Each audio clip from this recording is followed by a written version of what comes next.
నిండుకుండ కాదు కనుక తొణుకుతుందది అంత వింత అందులోన ఏమిటున్నది నాలో తెలివికి దీనిలో నీటికి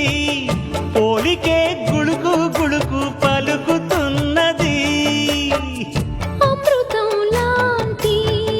హృదయం నీది అంతకన్నా వేరే వరమేది అది తెలిసి కూడా కసురుతుంటే నేరమెవరిది కోపం వస్తే మండుటెండ మనసు మాత్రం వెండి కొండ వానమబ్బు లాంటి వాటం నీదయా ఏంటో నాకు తెలుసా మంచి చెడ్డ నువ్వు చెబితే నేర్చుకుంటా నిన్ను నమ్మినాను అంతా నీ దయ